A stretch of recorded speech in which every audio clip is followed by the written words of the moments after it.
841 Tidak mungkin Ricky Mo. Setelah mendengar kata-kata Joanna Mo, Amanda Mu berhenti sejenak sebelum meletakkan sepatu ganti di lemari sepatu. Pengasuh itu awalnya membersihkan dapur, tetapi dia hanya mendengar gerakan di sini dan tahu bahwa Amanda Mu telah pulang. Dia meletakkan mangkuk yang telah dibersihkan ke lemari dan berjalan keluar. Nona Mu, kamu sudah pulang. Bibi Chen, terima kasih untuk kerepotan hari ini. Nama marga bibi pengasuh itu bermarga Chen. Ketika Amanda Mu menatapnya, ekspresi wajahnya telah kembali tenang seperti biasa. Tidak repot, Joanna sangat penurut. Bibi Chen sangat menyukai Joanna Mo. Joanna Mo yang pergi mengambil lukisan, kemudian berlari mendekat. Mama, cepat lihat ini. Joanna Mo berlari dan menjejalkan lukisan yang dipegangnya ke tangan Amanda Mu. Amanda Mu mengambil lukisannya dan membawanya ke tepi sofa. Ibu dan anak itu duduk di sofa. Joanna Mo menunjuk ke lukisan itu untuk memperlihatkan padanya, ini papa, ini kamu, ini aku. Lukisan anak-anak sangat abstrak. Tapi Amanda Mu melihatnya serius. Joanna Mo masih menjelaskan kepadanya, ini papa sedang kerja dan mama sedang memasak. Amanda Mu memandang Joanna Mo dengan hangat. Joanna Mo masih tidak tahu apa yang terjadi, dia masih tidak tahu bahwa ayahnya telah menghilang. Pada malam hari, setelah Joanna Mo tertidur, Amanda Mu mengambil pulpen dan duduk di meja untuk melihatnya. Permukaan pulpen telah mengelupas, mungkin orang yang menyimpannya sering mengeluarkannya untuk melihatnya, sehingga permukaannya tampak lebih halus. Ini adalah benda yang sangat dihargai oleh Ricky Mo. Jika dia dapat mengantar kembali pulpen ini, itu berarti dia benar-benar baik-baik saja. Tapi dari mana pulpen ini berasal? Pulpen yang sangat tua. Harga merek pulpen ini pada tahun itu sangat merakyat, dan seseorang seperti Ricky Mo pasti tidak akan membeli pulpen seperti ini. Jadi pulpen ini pasti diberikan oleh orang lain. Alamat yang diberikan Ricky Mo adalah jalan yang dilaluinya saat masih menjadi siswa sekolah dasar. Ketika Ken Zoli menghentikannya di gang sebelumnya, dia bertanya padanya apakah dia ingat. Amanda Mu memegang pulpen ke depannya, melihat dan melihat lagi, dan tertegun seolah memikirkan sesuatu. Ada dugaan di hatinya. Pulpen ini. Mungkinkah dia memberikannya kepada Ricky Mo? Di depan, Ricky Mo terlihat sangat acuh, tetapi sebenarnya dia adalah orang yang sangat penyayang. Jika dia sangat menghargai pulpen ini, maka dia begitu menghargai orang yang memberinya. Namun, Amanda Mu telah bersamanya selama bertahun-tahun, dan hubungannya dengan dia sangat dekat, dan dia belum pernah melihat hubungan dekat antara Ricky Mo dan wanita manapun. Amanda Mu mengulurkan tangan dan menepuk kepalanya sendiri. Ketika dia baru 1 tahun di sekolah dasar, dia belum lemah karena Siska Mu dan Novia Xiao. Dia selalu menjahit yang pertama dalam ujian, dia tampak luar biasa. Banyak teman sekelas suka bermain dengannya dan memenangkan banyak hadiah, baik yang besar maupun kecil. Pulpen ini juga semacam penghargaan. Dia ingat bahwa di festival seni tahun itu, dia berpartisipasi dalam kompetisi dan memenangkan buku catatan dan pulpen. Kemudian sepertinya dalam perjalanan pulang, dia bertemu dengan seorang pemuda yang hampir ditabrak mobil ketika dia melarikan diri dari rumah. Lalu dia sepertinya memberikan pulpen padanya. Hampir 20 tahun telah berlalu, Amanda Mu tidak dapat mengingat detail kejadiannya. Bagaimanapun, dia memiliki kehidupan yang sangat tidak jelas di tahun-tahun berikutnya, dan dia jarang memikirkan kejadian-kejadian masa lalu ini. Ketika pertama kali melihat pulpen Ricky Mo pada saat itu, dia juga tidak berpikir berlebihan. Pemuda yang ditemuinya ketika masih anak-anak juga berpakaian sangat biasa. Dia malu dan terlihat menyedihkan, sama sekali tidak seperti seorang anak dari keluarga kaya. Seharusnya, tidak mungkin Ricky Mo, kan? 842 begitu luang. Amanda Mu duduk di depan meja untuk waktu yang lama, dan pada saat malam sudah semakin larut, ia kembali ke kamar untuk tidur. Hanya saja ia bermimpi sepanjang malam, dan adegan-adegan dalam mimpi itu terus berubah seperti film. Ketika bangun pada pagi hari, Amanda Mu merasa bahwa dia tidak merasa seperti sedang tidur, tetapi seolah-olah semalaman dia berlari maraton. Dia bangkit dari tempat tidur, pergi ke jendela dan membuka tirai untuk melihat pemandangan luar. Hari-hari di musim panas sangat panjang, pada pukul 6 langit sudah tamak cerah. Amanda Mu berdiri di depan jendela dan merenung sejenak, teringat ketika kemarin dia tiba-tiba bertemu Kenzo Lee, lalu berbalik dan mengambil ponsel di meja samping tempat tidur untuk menelepon Eriko Xie. Meskipun dia tidak tahu bagaimana keadaan Ricky Mo sekarang, dia tahu betul bahwa Kenzo Lee pasti tidak menyerah untuk berurusan dengan Ricky Mo. Dan Eriko Xie terus mencari Kenzo Lee. Eriko Xie juga sangat gigih untuk mencari tahu kebenaran tentang kematian ayahnya. Meskipun Kenzo Lee terampil dalam perhitungan dan terjerat oleh Eriko Xie, ia selalu harus mengalokasikan sejumlah energi untuk menghadapinya. Telepon berdering sejenak sebelum diangkat. Amanda, Eriko Xie diam.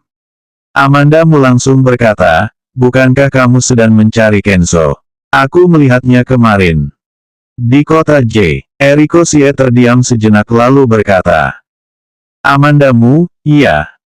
Tapi aku sedang di negara M. Suara tinju Eriko Xie yang teredam terdengar, aku pikir Kenzo akan kembali ke negara M, jadi aku kembali ke sini untuk mencarinya. Amanda Mu juga membeku sejenak, dia tidak menyangka bahwa Eriko Xie sudah kembali ke negara M. Aku akan kembali ke China sesegera mungkin, kamu harus hati-hati. Di paruh kedua kalimat itu, Eriko Xie ragu-ragu sejenak sebelum berbicara. Amanda Mu tidak berkata apa-apa lagi, sampai ketemu lagi.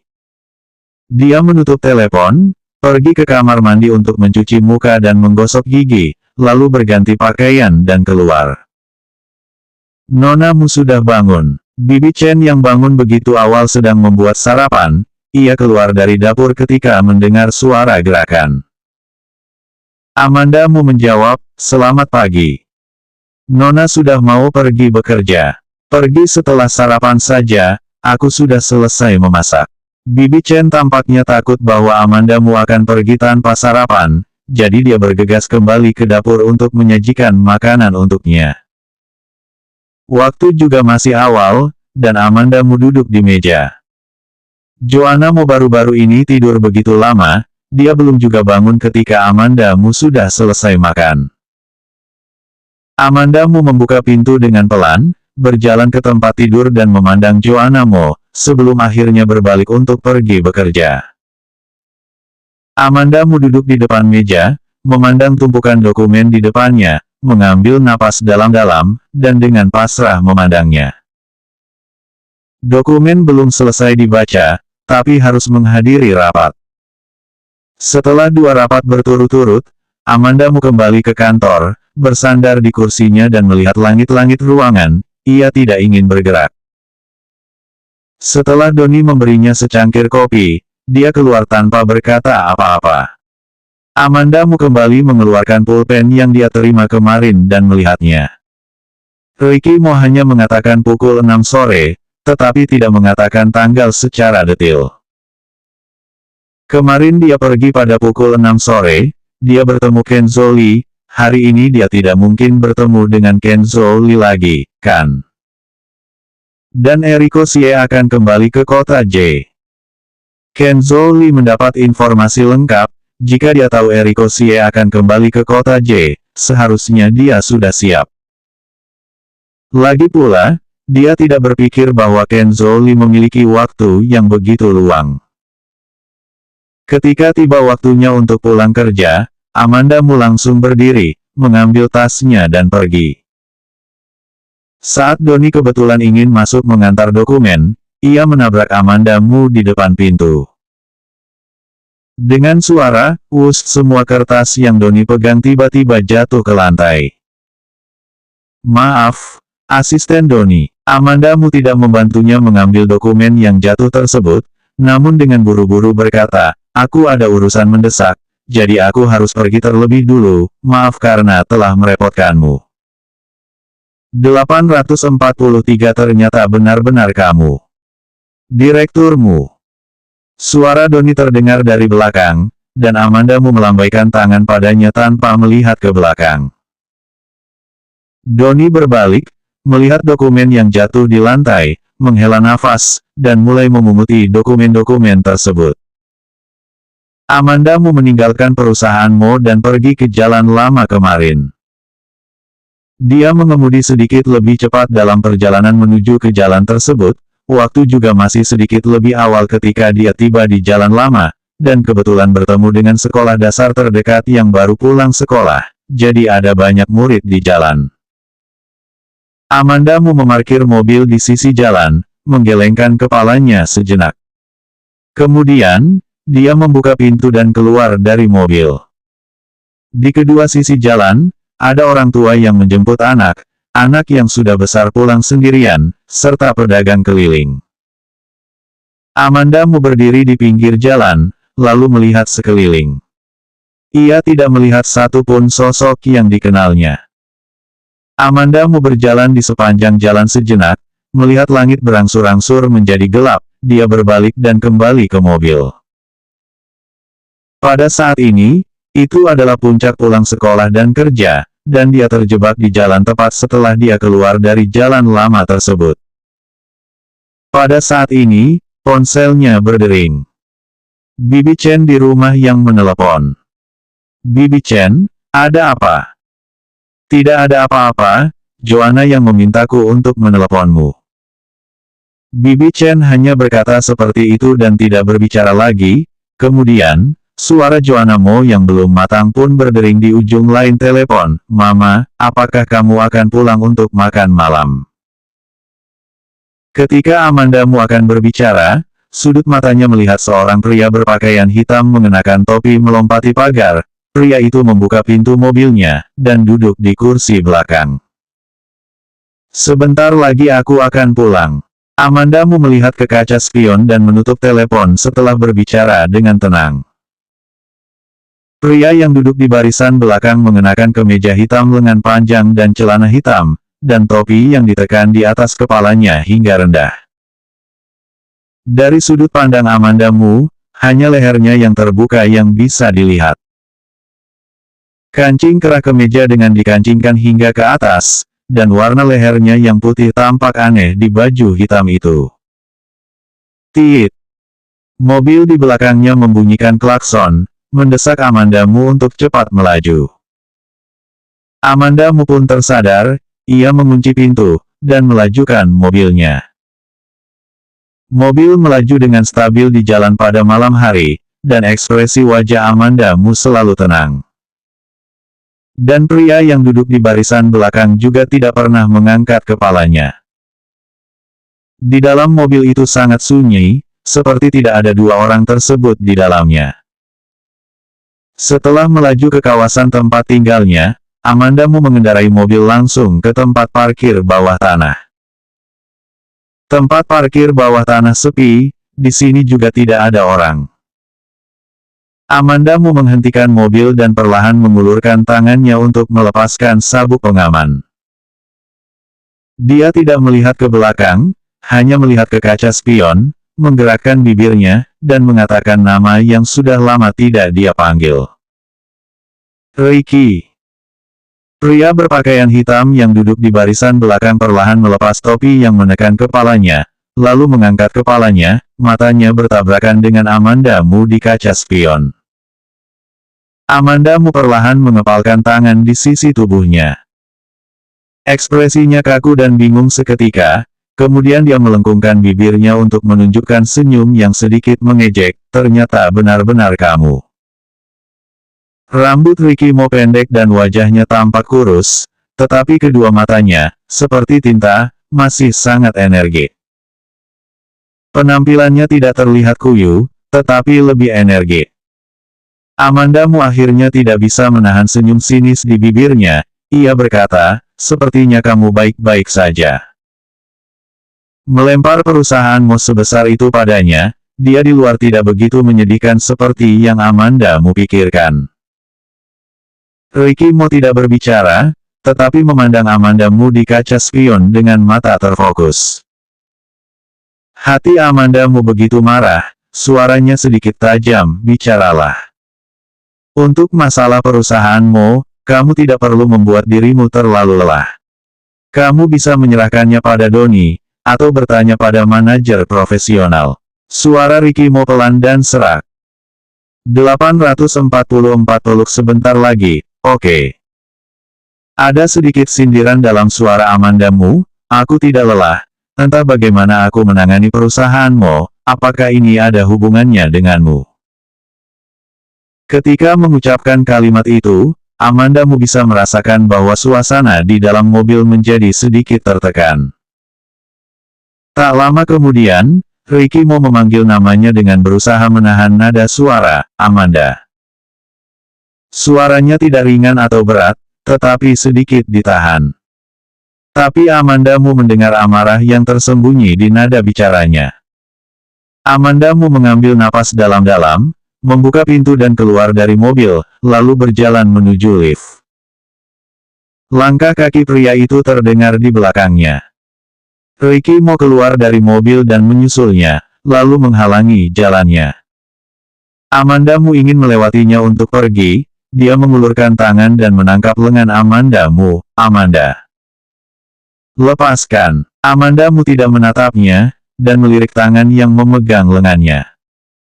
Dia mengendalikan kekuatannya dengan sangat baik, tidak hanya tidak akan membuatnya tidak nyaman, tetapi juga membuatnya tidak bisa melepaskan diri.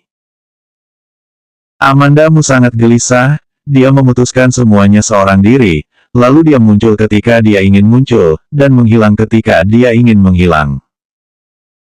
Dia menundukkan kepalanya, membuka mulutnya dan menggigit punggung tangan Ricky Mo. Amanda Mu pun masih berusaha, ia menggigit dengan keras. Dia merasa tubuh Ricky Mo menegang, tetapi dia tidak melepaskannya, membiarkannya menggigit dan melampiaskan amarahnya. Ricky Mo menggunakan satu tangan kosongnya yang lain untuk membawanya masuk ke dalam pelukannya, menepuk pelan rambut panjang Amanda Mu dengan telapak tangannya untuk menenangkannya. Amanda Mu berangsung menjadi tenang, melepaskan gigitannya, tetapi bahunya sedikit gemetar. Dia bisa merasakan bahwa dada kemejanya basah kuyup, tubuh Ricky Mo menjadi kaku, dan lengannya yang merangkul Amanda Mu mengencang selama beberapa menit tanpa mengucapkan sepatah kata pun. Dalam kilatan gelap dan panas di tempat parkir bawah tanah, Amanda Mu erat menggenggam tangannya, dan tidak butuh waktu lama dirinya mengeluarkan keringat. Lepaskan aku. Amanda Mu baru saja menangis, dengan suara sengau di suaranya, sedikit serak. Suara Ricky Mo tidak terdengar lebih baik daripada Amanda Mu, dia berkata dengan suara pelan, peluk sebentar lagi. Setelah berbicara, dia tiba-tiba menambahkan satu kata, oke. Dengan sedikit maksud untuk berdoa agar lebih hati-hati. Hidung Amanda Mu mendengus, dan kata-kata kasar dan tajam muncul di bibirnya, tetapi tiba-tiba ditariknya kembali. Entah berapa lama, ada sebuah mobil langsung melaju masuk, Ricky Mo akhirnya melepaskannya. Rambut di dahi Amanda Mu benar-benar berkeringat, menempel di sudut dahi dan pipinya. Ricky Mo mengulurkan tangannya untuk merapikan rambut yang menempel di pipinya dengan keringat sedikit demi sedikit. Gerakannya teliti dan lembut. Amanda Mu sedikit terkejut. Seolah kembali ke hari-hari hangat saat dulu tinggal bersama Ricky Mo. Peng! Suara menutup pintu mobil dari sisi lain menyadarkan Amanda Mu. Dia memalingkan kepalanya, menghindari tangan Ricky Mo, dan berjalan lurus menuju pintu masuk lift. Setelah berjalan beberapa langkah, dia memperhatikan bahwa orang di belakangnya tidak mengikutinya, jadi dia menolehkan kepalanya. Ricky Mo masih berdiri di tempat, wajahnya diselimuti bayang-bayang, menatapnya dengan murung. Amanda Mu menggigit sudut bibirnya, berjalan ke arahnya tanpa mengucapkan sepatah kata pun, menarik tangannya dan berjalan menuju lift, bergerak dengan tenang namun tegas. Ricky Mo tampaknya terkejut oleh gerakan Amanda Mu, dia perlahan mengikuti langkah Amanda Mu. Ketika hendak memasuki lift, Amanda Mu merasa bahwa pria di belakangnya berhenti, dia tidak mengikutinya. Amanda Mu melangkah masuk dan berdiri berhadapan dengan Ricky Mo yang berdiri di luar lift, dan bertanya tanpa ekspresi, tidak masuk. 845 tamu. Entah apa yang dipikirkan oleh Ricky Mo, ekspresinya masih terlihat agak suram, seolah-olah dia ragu. Amanda Mu teringat bahwa Bibi Chen masih berada di rumah, situasi saat ini Ricky Mo masih hilang, dia tidak pernah muncul, jadi dia tidak ingin orang tahu keberadaannya. Saat teringat hal ini, dia mengangkat matanya untuk melihat Ricky Mo, kamu tahu lantai berapa tempat tinggalku? Kamu bisa datang 30 menit lagi, jika kamu tidak datang, lakukan sesuai dengan keinginanmu. Setelah berbicara, dia menekan tombol lift. Pintu lift perlahan menutup, Amanda Mu menekan dinding, ekspresinya agak linglung. Sejak dia menduga bahwa Ricky Mo mungkin tidak mengalami kecelakaan, dia berpikir bahwa Ricky Mo mungkin akan mendatanginya, tetapi itu hanya masalah waktu. Bertemu Ricky Mo lagi, emosi di hatinya sangat rumit. Setelah melalui banyak hal, sulit untuk mengatakan apa yang dia pikirkan tentang Ricky Mo di dalam hatinya. Dia tidak tahu apakah dia mencintainya atau membencinya. Dia hanya ingin semua masalah ini berlalu dengan cepat dan kembali ke lintasan kehidupan normal. Beberapa hal yang tidak bisa dijawab hanya bisa diserahkan kepada waktu. Waktu adalah pembuat keputusan yang paling bijaksana, dan akan memberikan jawaban yang paling benar untuk semua masalah. Ketika sudah tiba, pintu lift terbuka secara otomatis. Amanda Mu keluar dari lift, menenangkan emosinya, dan berjalan menuju pintu. Dia mengambil kunci dan membuka pintu, mengeluarkan senyum yang biasa tampak di wajahnya. Joanna, aku pulang. Joanna mau melompat keluar dari dalam, Mama. Joanna, pelan-pelan, Bibi Chen mengikuti dari belakang. Amanda Mu memeluk Joanna Mo dan mengangguk kepada Bibi Chen. Dia menunduk dan bertanya pada Joanna Mo, apakah kamu sudah makan? Dia belum makan, katanya dia ingin menunggumu makan bersama. Bibi Chen mengambil inisiatif menjawab pertanyaan untuk Joanna Mo. Joanna Mo juga menggelengkan kepalanya, menunggu kamu untuk makan bersama.